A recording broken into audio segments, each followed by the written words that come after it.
Okay. So it's great to be back here again and working very hard.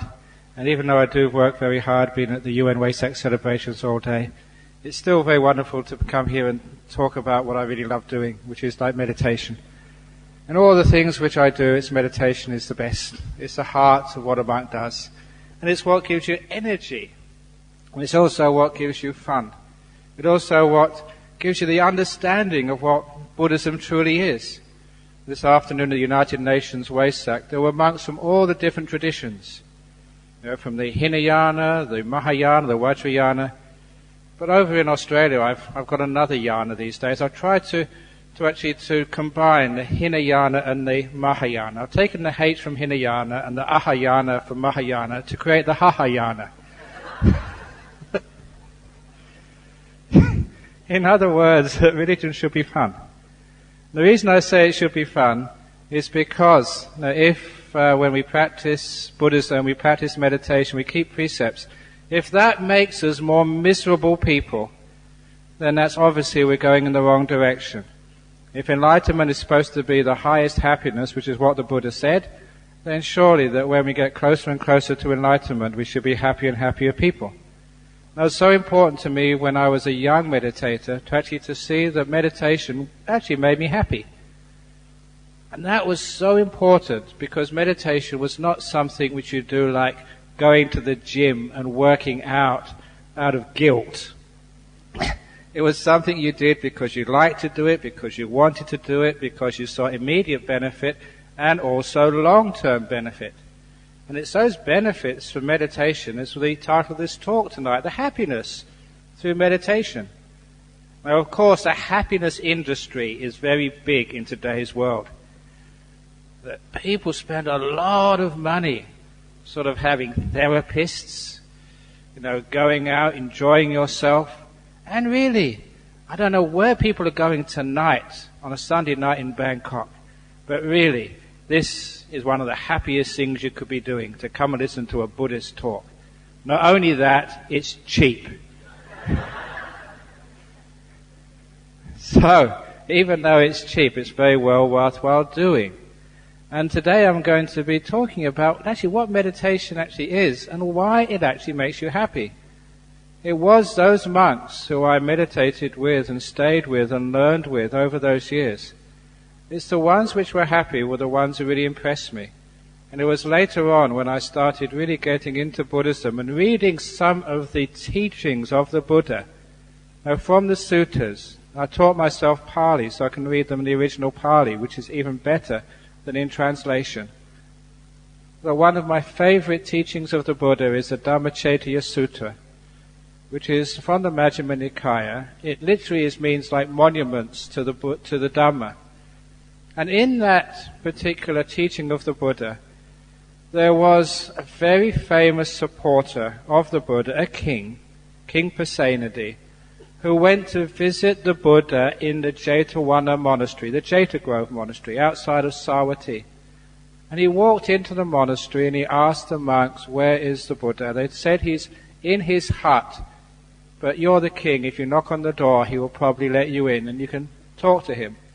So the king knocked on the door of the hut where the Buddha was staying. The Buddha opened the door and the king started bowing and kissing the Buddha's feet. And when the Buddha asked why, the king gave a long description of how throughout his life he enjoyed going to that monastery above all others. Why, great king, said the Buddha, do you enjoy coming to this monastery? And the king said, because in this monastery all the monks are always smiling and happy. And the Buddha said, yes, great king, that's what you can expect when the monks practice meditation and get the insights on the path. There the Buddha's confirming that you can tell a great monk by how happy they are. If you come across a miserable monk, I don't think they really understand the Dhamma. I'm saying that because in my life, before I became a Buddhist monk in the Thai tradition, there were many, many monks who came to visit England at that time. There are many monks from all the different traditions, and one of the reasons why I chose Thailand was because the Thai monks which I met at that time smiled the most. And I thought, if I want to give my life to being a monk, I want to follow that tradition, a tradition of happiness. And that wasn't a happiness which comes just through the ordinary means, because that happiness which comes through the ordinary means of life, of getting what you want, falling in love, getting married, getting rich, your football team wins the cup, that's a lot of suffering watching soccer. That's one of the reasons I became a monk, to forget all the suffering of watching soccer. This is true. I remember when I was teaching at a school. When I was teaching at a school, it was a World Cup soccer. What would that be? That would be 1974, I think. Yeah, I think just before I left to come to Thailand. And there was a match between England and Poland. And England only needed to win just by a goal, and they would go through to the finals. And it was a close match. Poland scored first, and then the second half, England equalized. And then they hit the crossbar, and they had penalties disallowed. And in the end, they could only draw, and they were out. Oh, the next day when I went to school, the children, there was no discipline problems at all. They didn't even speak before the class. All the children and all the other teachers were depressed. I thought, it's only a football match. Why is the whole country depressed just because someone loses at soccer? You know, some people cry when their team loses. That's a silly thing, just to get happy. And you look at something like a World Cup soccer, I think there's about 32 teams or 64 teams, I don't know how many, get into the final. Say 32 teams get into the final. 31 teams lose and go back with suffering. And only one team goes back happy, and that's only for how long? Maybe 2 or 3 days? The odds are not worth it. That's why it's a waste of time looking for happiness there, but looking for happiness inside by meditating is a wonderful way of learning how to be truly happy. But actually, that once I decided we should actually form a Buddhist soccer team, which runs according to Dhamma.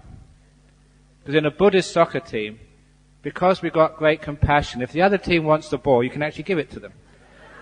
And if they can't score a goal themselves, we'll score it for them. Own goals. We might not win very many matches, but we're very good Buddhists because we let go and we're kind. That's why we don't have Buddhist soccer teams. It's the same with, I don't know, I think there's people from many good families here today.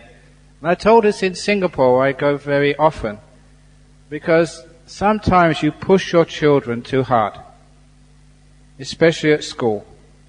And so I told in Singapore recently that if any of your children come in the top 5% or the bottom 5% at school, they're not good Buddhists.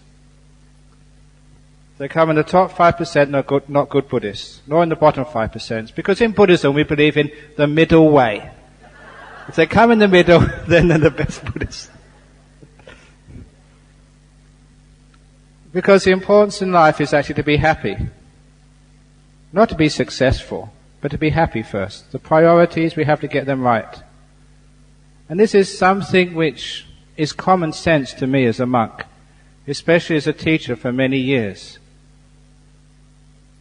That a research which was done in the United States, very simple research, but the results were so conclusive, it's very worthwhile repeating many times. Some sociologists, together with psychologists, wanted to find out what comes first in life, success or happiness. Because many people think that you have to be successful first. To have a good business, make enough money, get your car, get a nice partner in life, have kids. No, get settled first of all, and then you put off happiness till later. However, the research shows what I know as truth from my experience, what is common sense. That is not the right way. happiness comes first. It is happy people who are successful. It's not successful people who are happy. Now that's a powerful little teaching, because sometimes we think we need to get the success first of all, to get the results at school, to get the loving relationship, to get the good health, to get the whatever else you want in life. But really, happiness has to come first. And it's been shown again and again that if your children are happy, if you are happy, then success comes as a natural consequence of your happiness. But if you're unhappy, you're usually encouraging and inviting non-success, failure. So happiness is so important for success in life. We should give that priority. Happiness first, and your success in life will come next. But the point is, how do we become happy so that we can become successful? And obviously, happiness is a state of mind. It has nothing to do with the world outside. You cannot change the world, but you certainly can change your attitude towards the world. And that's a very old truth. Sometimes, they may have arguments in life. Sometimes people may criticize you or curse you. They may call you names. You may be sick, but you may be unsuccessful. You may even have a break-up in your partnership. It doesn't matter. Don't allow that to spoil your day. I was telling in Singapore, I remembered when my girlfriend dumped me. Oh, that was so painful. But looking back now, what a wonderful thing that was. If she'd have stayed with me, I might never become a monk. So don't let these little things in life control your happiness. This is actually one of the sayings which I made up and which has helped a lot of people. Never let other people, what they do or what they say. Don't even allow the news you read in the newspapers or even your health control your happiness. That your happiness is independent. It doesn't live out in the world. It doesn't live in the health in your body or the success of your business. Happiness lives in your heart, in your mind. And you can be happy no matter what you're going through. And how you do that is through the practice of meditation. It's a strange thing, but the meditation puts the emphasis on what's really important, on the inner world. Because too often we're just focused just on the life outside, whether it's our studies, whether it's our business, whether it's our health, our relationships, or the world. It's important to spend time doing your duties, serving the world, but isn't it important sometimes to spend time with yourself? People who know how to spend time with themselves, not doing very much, but just sitting down and resting, know how to live efficiently, successfully, and happily in their life. What meditation is, like using an old simile of the journey. Sometimes in our life we're always journeying on to the next thing. We never actually stay where we are long enough to rest. When you're at school, you're going on to the next year, the next exam, the next stage, the next subject. Then you go and go out with girls or with boys, then you go on to the next girl, and then the next girl. You finally get married. Then you go on to the next stage in your life, having kids or going off into the workforce. Have you ever noticed that you are always being on the move? Always going on to the next thing in life? And sometimes people don't stop forever in their life. Always going on to the next thing, the next thing, the next thing. I always joke that that's why many old people go to the temples. It's the same in the churches as well. Old people go to the temples because they're so close to death, they're going on to the next thing. Heaven, they hope, please. But instead of going on to the next thing, can't we actually stop life's journey and just rest a while? Because that's what meditation is, it's resting. I call that RIP, resting in peace. And I think you all know when I call it RIP, in many countries the only time that people have an opportunity to RIP is when they're dead. Isn't that the case? We always say, oh, may you rest in peace, or they're in peace now. It's a bit late to wait till then. Why don't you have a bit of peace now, when you can enjoy it? So in order to do that, we want to RIP now, to rest in peace, which is what meditation is. So you're all practicing how to die when we meditate. You're finding out what it's like to be dead, to be a corpse, to do nothing. Because that's what meditation is all about. Learning how to stop moving. And just to be where you are. This is what meditation is. To stop moving, I use these similes. You see this cup of water here? There's many similes with a cup of water. This is not the how heavy it is simile, because I gave that last time. This is a simile of how I can keep this glass of water still. Now those of you in the front row who are very, very close, you can see when this water is still. So now I'm going to concentrate. I'm going to meditate. I'm going to hold this water absolutely still. Here I go. Is it still yet? I'll try harder. Is it still yet? I'll try harder. Is it still yet? This is how many people meditate. They never know stillness. They can meditate and meditate, and they just get frustrated. Now, there's a very easy way to meditate, and a very easy way to get this glass of water absolutely still. What is it? Yeah, put it down. Now, when I put it down, it moves more. When you let go, the mind gets more restless. But after a few seconds, is that still now? It's absolutely still. I could never hold it that still. It's so easy to do. It's no effort at all. I can just rest, just watch this water, and it does not move. That's how meditation works. We have to learn how to put down our mind. To let go of all control, of all doing, and just to make peace with the moment. To learn how to not do anything. To rest. We're going on a journey, now we have to sit down. Go nowhere, do nothing, let things be, open the door of your heart to this moment unconditionally. This moment is good enough, leave it alone, and it gets still all by itself. It's so easy to meditate, except people are too stupid to do it. I'm being quite frank, because we always get involved. We are what we call in the West control freaks.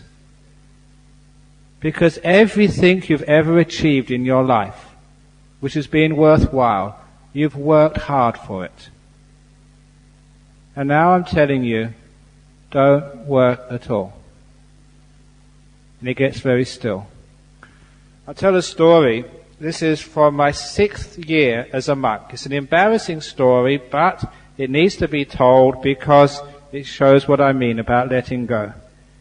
In the 6th year I was a monk, I found a nice monastery in Chiang Mai, in Medang district. Just at that time it was just below the Ramming tea plantation. So I got a full supply of tea every day, which was very nice, being an English monk. You know how we like our tea. That's one of the reasons why I followed Ajahn Chah.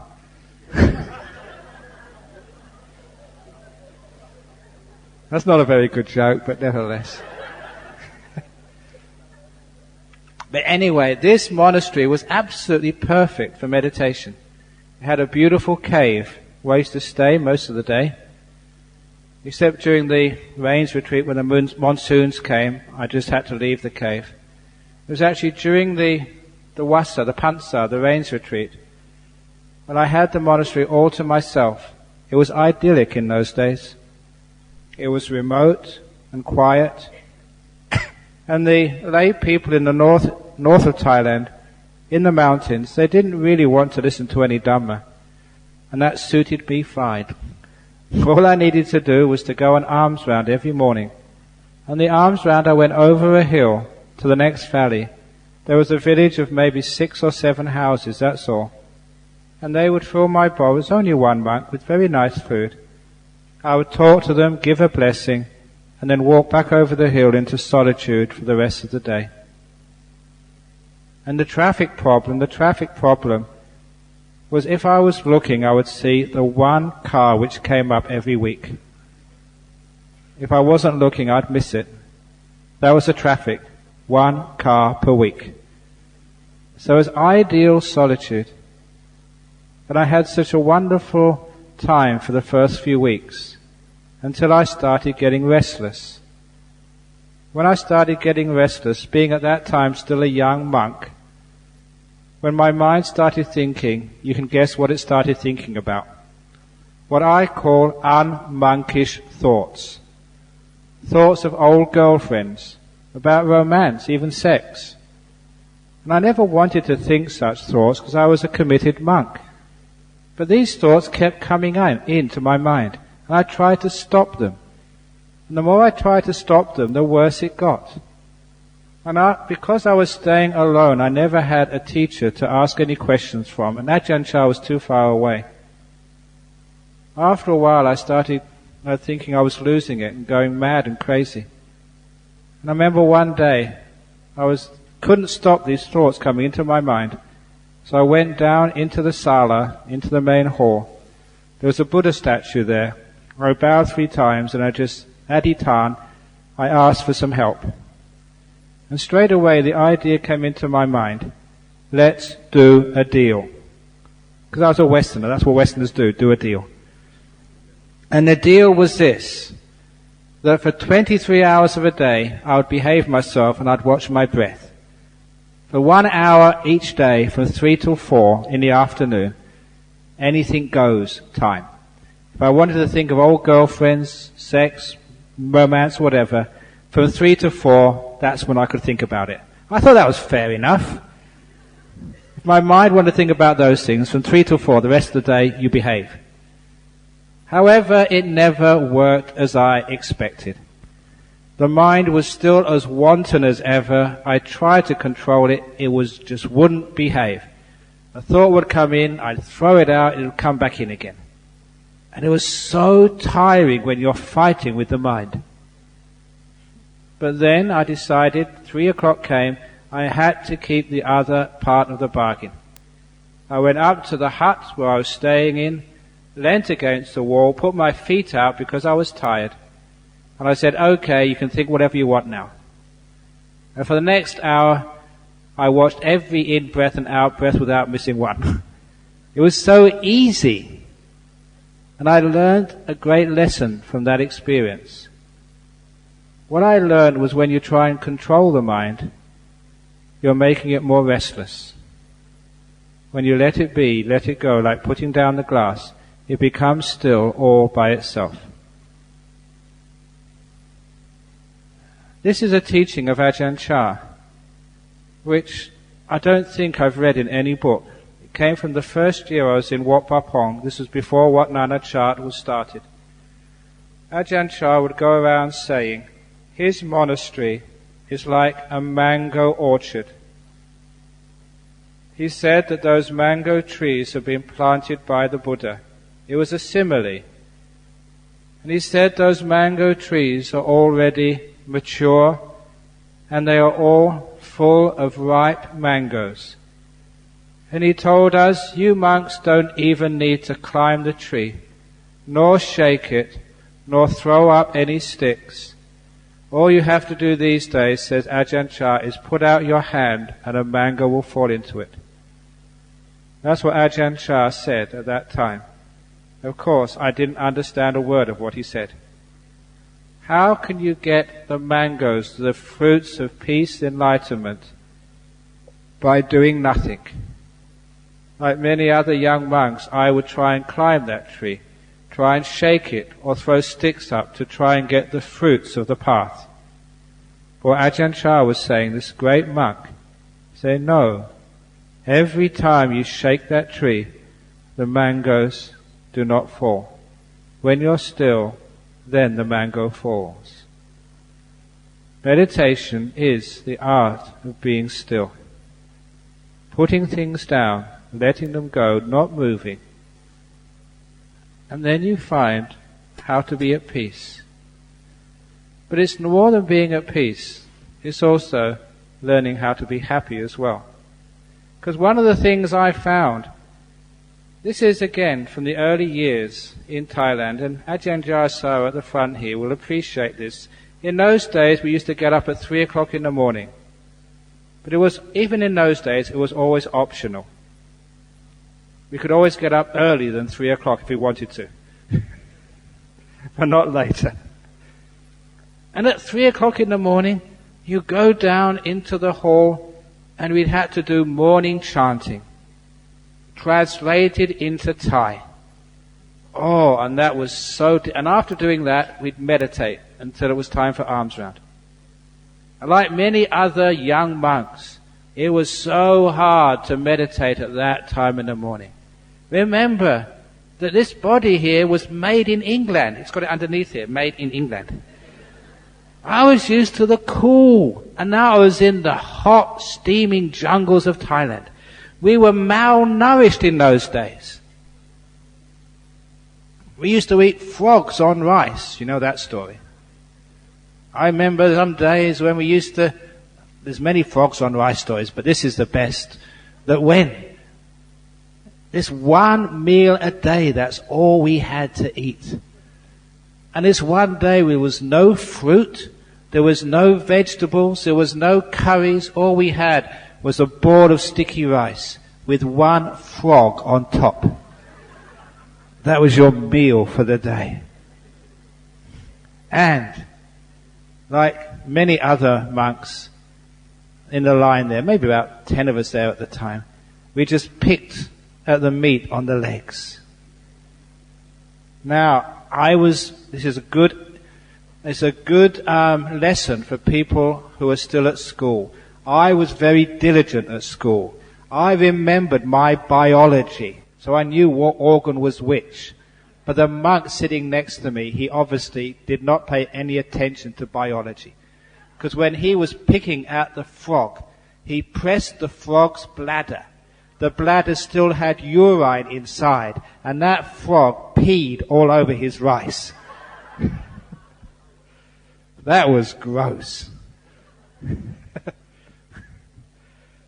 Now that's what we mean by how hard it was in those days.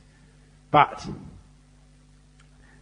I realized why I was so sleepy. I was in a hot climate I wasn't used to. I was only sleeping 4.5 hours every night. I was sleep deprived. I was malnourished in a climate which was so hot. What do you expect? Except being sleepy. But I decided to fight my sleepiness, to take it on, to fight a war with it. And what I found is when I fought sleepiness, when you did break through, I was restless. I kept on thinking. So I said, calm down. And as soon as I calmed down, I fell asleep again.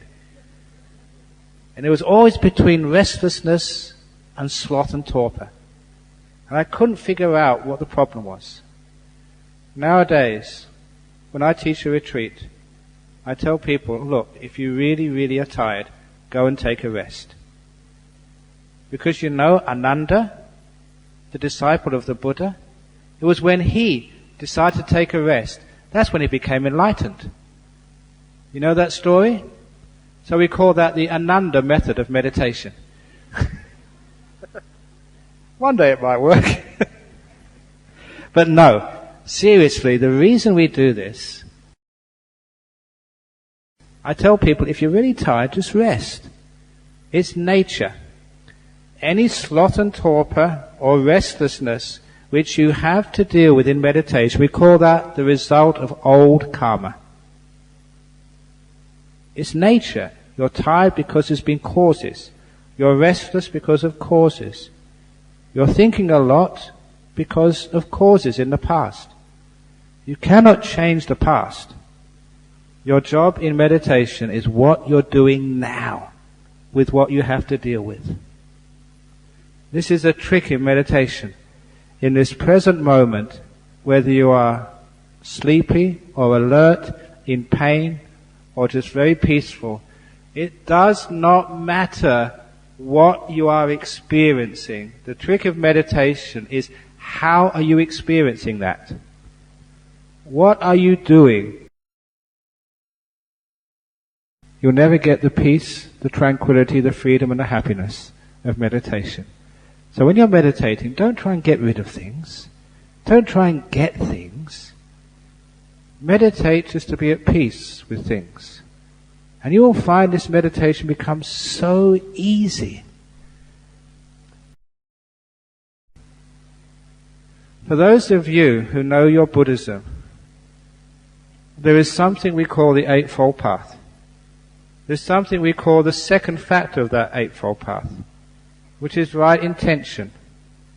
And the Buddha actually taught that right intention is thoughts of letting go, thoughts of kindness, and thoughts of gentleness.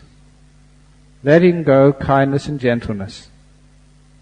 Too often people forget that factor of the Buddha's teachings.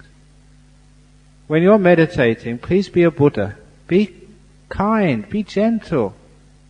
Don't go at meditation like a US Army Marine. That's not the way. If you try that, you'll get what they call collateral damage. You get more stressed out. It's an interesting question I was asked in Bali in February. Someone said, why when people go to Buddhist temples to meditate, they come back more angry than when they went in? And I thought, gee, what type of meditation is that? But the monk I was with at the time gave this beautiful answer. He said, because people go to those temples, even to meditate, they go there to get something, rather than to let go of things. If you're meditating to get something, you're not letting go. You'll never get the peace, the tranquility, the freedom and the happiness of meditation. To veg, or stodge, and stodge. You had to put gravy and sauces on them to get any taste out of them. Everything was boiled until there was no taste left. Now, of all the cooks and chefs in that country, the very worst, the bottom of the pile, were those cooks who were employed in boarding houses for poor students. So I thought, oh my goodness, this meditation retreat is going to have terrible food. Perhaps I should take some sandwiches. Those were the days before you could actually order pizzas for dial-up. Otherwise I'd have ordered things. I thought, wow, this is going to be terrible food. But I was so surprised. I was so pleased that the food on that retreat was actually tasty. It was delicious. And I couldn't think why. Perhaps at first it's uncomfortable. Wait a while, and it gets more and more peaceful, more and more happy, more and more enjoyable. To make the point that my first meditation retreat I ever did was in Cambridge, still as a student. Now at this time was 1970, could have been 71. No, 1970 it was. And at that time, we decided, the group which I was meditating with, decided to hire 2 boarding houses for students. It was during vacation time, they were vacant and cheap. But the problem was, the food was going to be cooked by the boarding house cooks. Now in the 1970s and before, I don't know if there's any other English people here, but the country of England was not exactly well known for its ability to cook delicious food. In fact, the English were known for their inability to cook anything except cook the books. But I always remember the meals were always like meat and two veg, or stodge, and stodge. You had to put gravy and sauces on them to get any taste out of them. Everything was boiled until there was no taste left. Now, of all the cooks and chefs in that country, the very worst, the bottom of the pile, were those cooks who were employed in boarding houses for poor students. So I thought, oh my goodness, this meditation retreat is going to have terrible food. Perhaps I should take some sandwiches. Those were the days before you could actually order pizzas for dial-up. Otherwise I'd have ordered things. I thought, wow, this is going to be terrible food. But I was so surprised. I was so pleased that the food on that retreat was actually tasty. It was delicious. And I couldn't think why. Perhaps I thought, because of my good karma, I had the best cook in all the boarding houses in that country. But that wasn't the case. It was nothing to do with the food, but everything to do with my meditation. Because my mind was still, it actually started picking out more of the tastes. The little amount of flavors which were left after all that boiling and steaming, I could pick up. And I know that these days even. If you have a good meditation, your food tastes more delicious. So the moral of that story is, I know how much Thai people like eating. Next time you go out for an expensive restaurant, meditate for half an hour beforehand to get your money's worth. You'll enjoy your food even more. Because what's happening here is you're learning how to become more sensitive. The following simile, I think I said this last year, but it's a very important simile. It's one of the key similes which I use to describe meditation. My monastery in Perth is on top of a hill, 2.1 kilometers from the bottom of the road. For 9 years, I'd always gone up and down that hill in a car. On this day, I decided to walk up that hill for exercise and also because it was a nice day.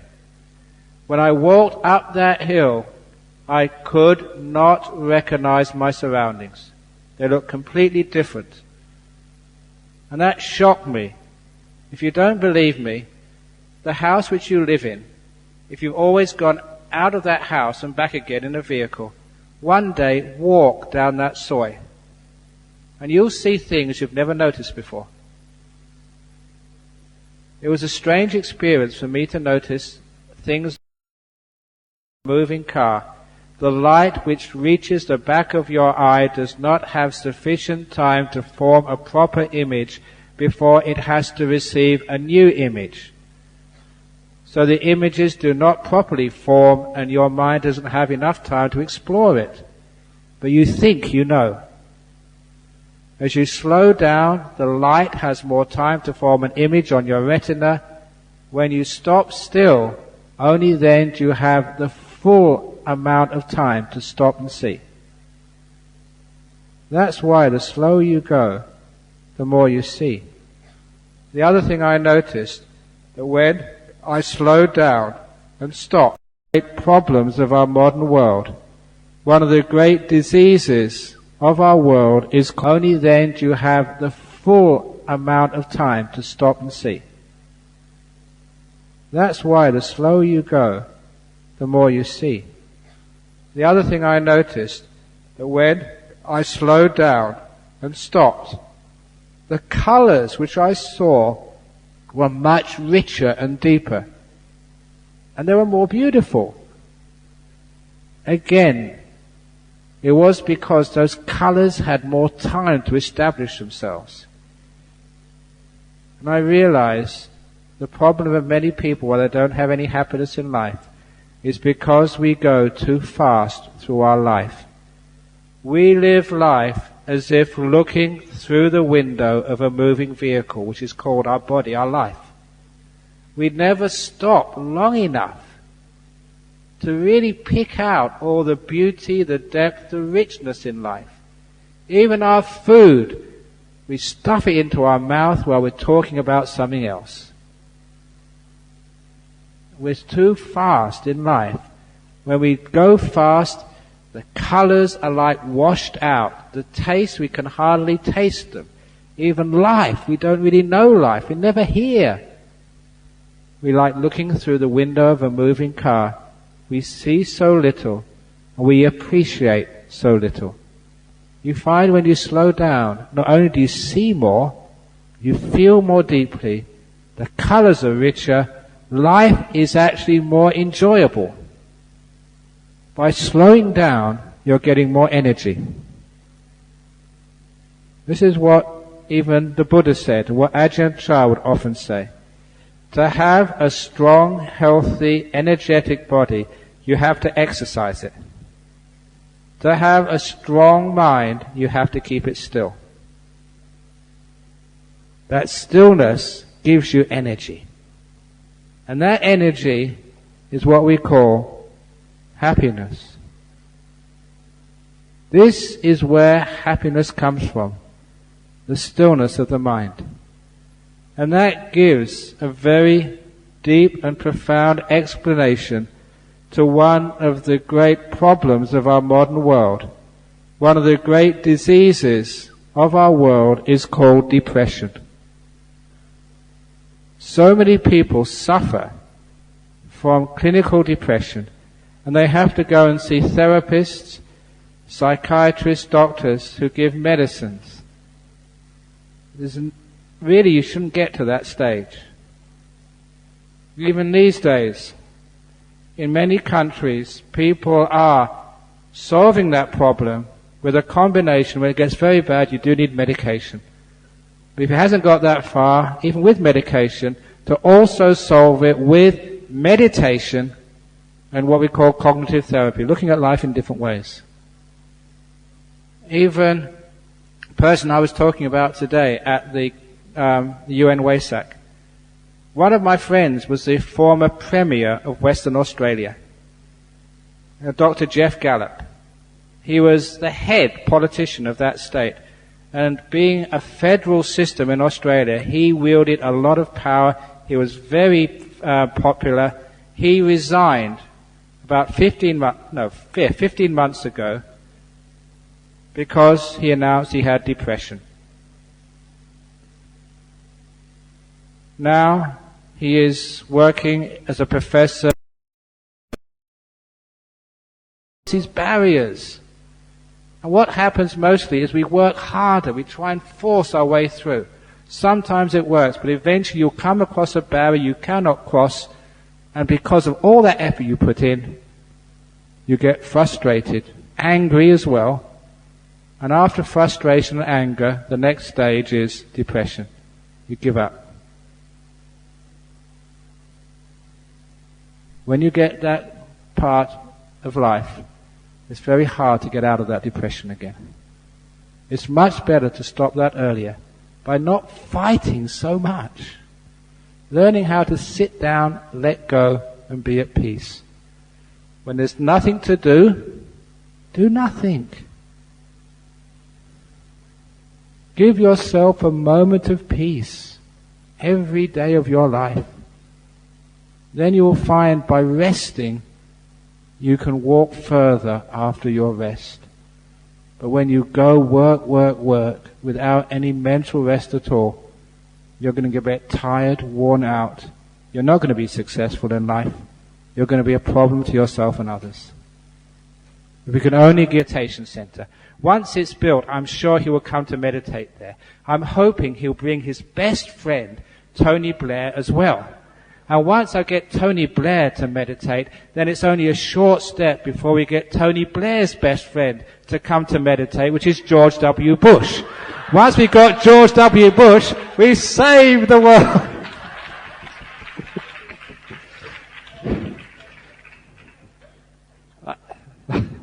I like to fantasize. and to dream. But anyhow, the thing about Jeff Gallup is true. He's a prominent Australian, and he solved his depression with meditation. And this is how it works. The reason why people do get depressed is because we are control freaks. We do so much. And when we control and do so much, there comes a time when we meet frustration. Things we cannot control. Whether it's our family life, whether it's our work life, whether it's our health, we always come across these barriers. And what happens mostly is we work harder, we try and force our way through. Sometimes it works, but eventually you'll come across a barrier you cannot cross, and because of all that effort you put in, you get frustrated, angry as well. Let go and be at peace. When there's nothing to do, do nothing. Give yourself a moment of peace every day of your life. Then you will find by resting, you can walk further after your rest. But when you go work without any mental rest at all, you're going to get a bit tired, worn out. You're not going to be successful in life. You're going to be a problem to yourself and others. If we can only give ourselves those moments of rest in meditation, we'll be happy, successful people. Because when you get a bit of peace and you get still, the energies come back into your mind. To understand again, there's two parts of the human mind. The two parts of the human mind, if you like, in Buddhism, is the Sankhara and Vijnana. The Sankhara, the will, yet still, the energies come back into your mind. To understand again, there's two parts of the human mind. The two parts of the human mind, if you like, in Buddhism, is the Sankhara and Vijnana. The Sankhara, the will, this is what I call the doing mind, which is always thinking, controlling, making things happen. That consumes most of your energy. The other half of the mind is the passive mind, which just knows, which can see, which can hear, but which does not react. It just knows what's happening. That passive mind just does not get much energy at all. Because it all gets used up in the work you have to do. Now what happens in meditation? We are not doing anything. We are subduing the will, the controller, the doer, the one which is always moving on to the next thing. When you can do that, suppress that will, suppress that doing, make peace with the moment, the door of my heart is open to this moment, let it be, you will find that the energy starts flowing into knowing rather than into reacting. It flows into mindfulness.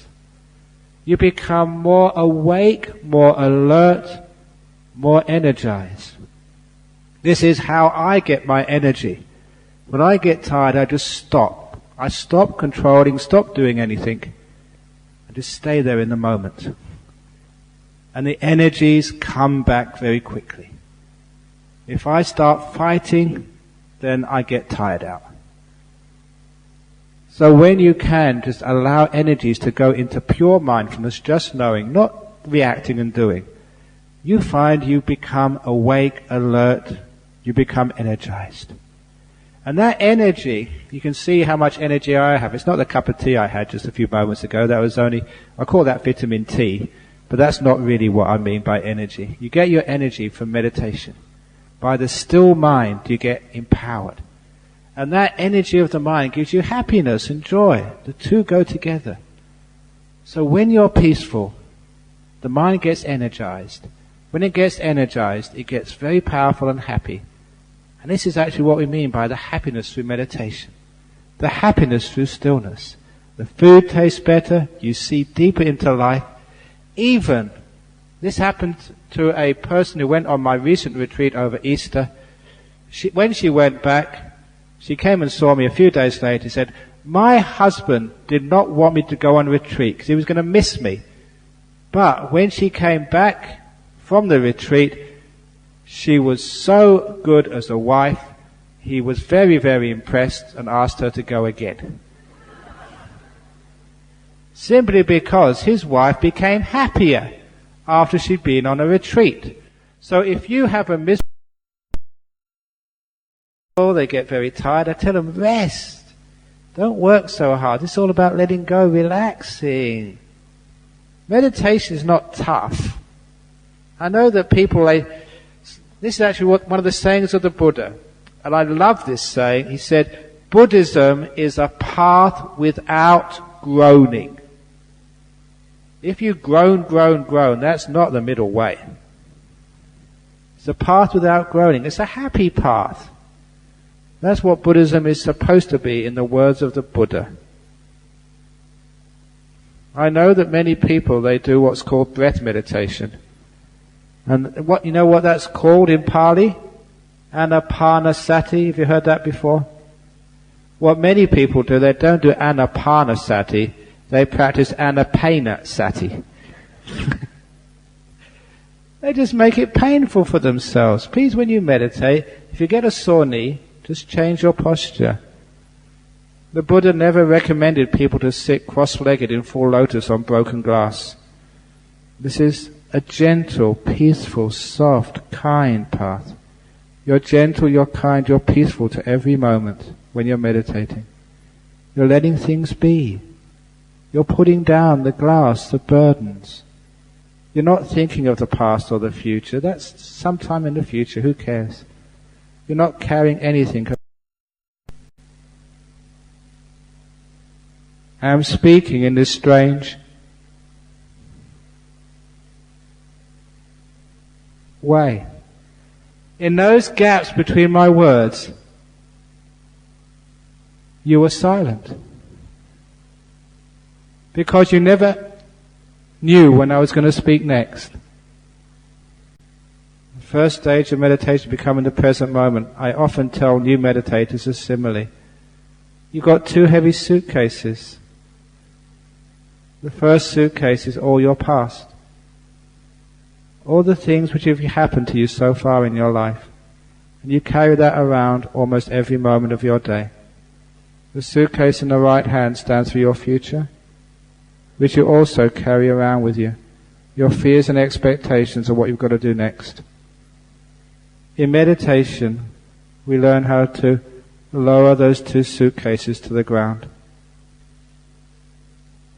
You don't throw them away. That's being irresponsible.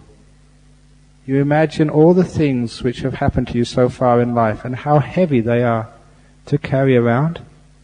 You imagine feeling their weight, lowering it to the ground until the weight disappears, moving your hand away from the handle. By doing that imaginary mental exercise, psychologically it helps for you to let go of your concern about the past. Then imagine what it's like in your right hand. This heavy weight in your right hand, representing all the things you're worried about, afraid about, concerned about next. You lower that to the ground as well until there's no more weight. You've let go of the future and the past. Why not? For 10 minutes, half an hour. You can pick them up again afterwards. But you have to let them get down to give yourself a rest. And you feel, wow, it's so peaceful being in this moment. You're not moving in time. You're being still. Even that much gives you a lot of happiness and energy. And then you learn how to stop moving in thought. If you never have had a moment of silence, you are now going to experience silence. Because I want you to listen as I am speaking to what's happening in your mind as I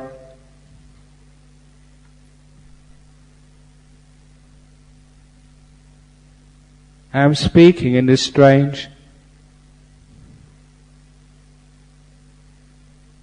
way. In those gaps between my words, you were silent. Because you never knew when I was going to speak next. You were what we call waiting mindfully in this moment. You were still. It's not that hard if you know how to do it. You just wait in this moment. There's nothing going on in your mind. You're still, you're peaceful. Isn't that nice? You're realizing in that stillness, when the mind isn't thinking, you have some peace. When you get used to that more and more, that stillness becomes so wonderful and lovely. It builds up in energy. You have happy mindfulness. You're not going anywhere. You're being where you are. And the more you are still, the more that energy of mindfulness grows. If you're going into breath meditation, it's so easy. The reason why people have difficulty watching the breath, they go onto the breath too soon. Have to force their way onto the breath. You're controlling, you're not letting go. You do it gently, peacefully. It's so easy. Sometimes the breath just comes to you. So soft, so nice. You don't do anything, you just stay there. And the breath changes by itself. Because of your stillness. Just like when I stopped and got out of the car and walked, and then stood still. I could see so much beauty in an ordinary hillside. I could taste so many flavors in this terrible food in England 35 years ago. In the same way that you can just watch a breath and it becomes the most beautiful thing you've ever seen. It's nothing to do with the breath. It's because of your stillness. It becomes beautiful. When that becomes beautiful, the happiness just grows and grows and grows. For those of you who ever get to such states of meditation, don't do anything. Don't spoil it. Your job is to remain in stillness by not reacting, not controlling, just completely letting go as much as you possibly can. Just like that cup of water, because I haven't touched it for such a long time, it's perfectly still. In the same way that when you don't touch the mind and don't interfere with it, all these incredible, powerful stages of meditation, they just come and visit you. You just sit there and the breath becomes so beautiful. You get these wonderful lights in the mind we call the nimittas. And the nimittas become such of the most powerful, beautiful things you've ever seen. Sometimes people, when they get into those deep meditations, when they come out afterwards, they've got so much energy they can't sleep. They don't want to sleep. They've got too much happiness. Sometimes they just cry out of bliss. It's nature for the mind to do this. You don't have to be a monk to experience these stages. It's one of my great joys as a monk when people who meditate get into these deep states for the first time. Even my last retreat in Easter, a lady who's been meditating for a while, she got into a wonderful deep state of meditation. And it's the only thing I can compare it with. It's not a good comparison, is when people fall in love. You know what it's like when young people fall in love? Oh, she's so wonderful. I love her and she loves me. Oh, it's like that, only without another partner. You've got this beautiful, peaceful, joyful happiness, the biggest bliss in the world. Simply because you've allowed the mind to be still. And energy has come and grown and grown and grown. Then you know what energy is really like, what awareness is like, how meditation makes you so, so happy and powerful. And how it can relieve those sicknesses, the physical sicknesses, the tiredness. As it said in the United States from Harvard, it actually, meditators, their cortex, their brain gets bigger. It grows. You literally get more gigabytes between your ears through meditation. Not only that, you get happier. Isn't that a wonderful thing? It means you don't need Prozac anymore. You just go to the temple instead. You get happier, more beautiful, and you have more fun in life. It doesn't cost anything.